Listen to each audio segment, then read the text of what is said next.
নমস্কার বন্ধুরা, সবাই ভালো আছেন তো? ধন্যবাদ।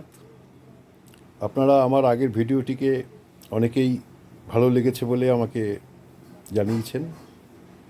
আজকে যে কারণে এলাম, আজকেও একটা সংবাদ পড়ে খুব ভালো লাগলো। সেটা আর কিছুই নয়, আমাদের সময়ের আমাদের একজন বহু আলোচিত রাজনৈতিক চরিত্র কমরেড কাকা, তিনি আনন্দবাজারের যেই আনন্দ সম্মান সাহিত্য কীর্তির উপর দেওয়া হয়, কমরেড কাকার লেখা, অসীম চট্টোপাধ্যায়ের লেখা বই নকশালনামা আনন্দ পুরস্কার প্রাপ্ত হয়েছে, জেনে মনটা খুব ভালো হয়ে গেল। এই প্রসঙ্গেই আমার কিছু কথা সেই সময় মনে পড়ে গেল। কমরেড কাকা আমার থেকে 3-4 বছরের বড় হবেন। উনি প্রেসিডেন্সি কলেজ, হিন্দু হোস্টেল, ওনার রাজনীতি, তখন বাংলার সমাজ এবং রাজনৈতিক জীবনকে যেভাবে আলোড়ন ঘটিয়েছিল, উত্তাল করেছিল, তার এখন কখনো হবে বলে আমার মনে হয় না। অনেক ভালো মন্দের মধ্যেও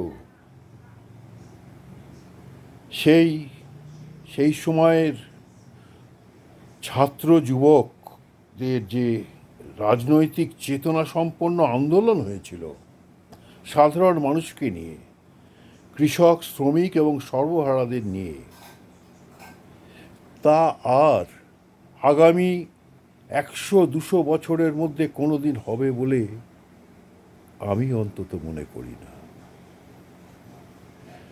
আমি এই আন্দোলনের সাথে ছিলাম না, আমি দর্শকের গ্যালারি থেকে দেখেছি।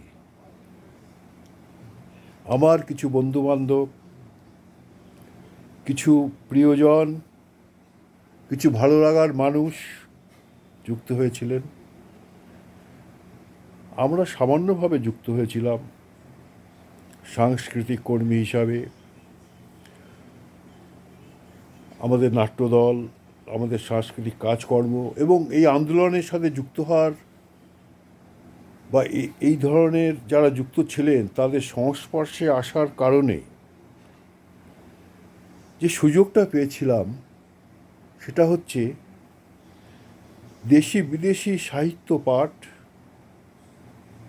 নাটক, গল্প, গান ইত্যাদির সাথে নিজেকে পরিচিত করা, নিজেকে সংযুক্ত করার সুযোগ পেয়েছিলাম। তার জন্য আমি কৃতজ্ঞ। যাক, যে প্রসঙ্গে এলাম, আমি কমরেড কাকা অসীম চট্টোপাধ্যায়কে আমার আন্তরিক অভিনন্দন জানাই। তার আরও দীর্ঘ জীবন, সুস্থ জীবন আমি কামনা করি। আমার যেটা ভালো লাগলো যে তিনি আজ রবীন্দ্রনাথের ছবির নিচে নিজেকে আশ্রিত করেছেন, এটার সাথে আমার মনের মিল হয়ে গেল।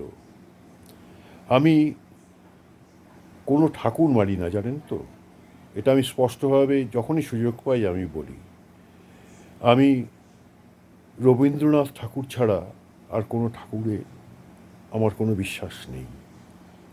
আজ দেখলাম আমাদের সেই বিতর্কিত চরিত্র কমরেড কাকা মার্কস, এঙ্গেলস, লেনিন, মাও সেতুং, চে গুয়েভারা সমস্ত ছবি সরিয়ে দিয়ে রবীন্দ্রনাথের ছবির নিচে বসে আজকে কথা বলেন, আজকে ভাবেন, তার মনের কথা বলেন। আজকে এই অবধি থাক। এর পরবর্তী পর্যায়ে এই আন্দোলন, এর সাথে আমার অভিজ্ঞতা এবং আমি কতটুকু বুঝেছি বা আজ যতটুকু বলার দরকার, এর ভালো বা মন্দ,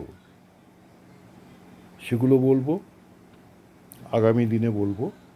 আজকে এইটুকু বলেই আপনাদের থেকে বিদায় নিই। নমস্কার, সবাই ভালো থাকবেন।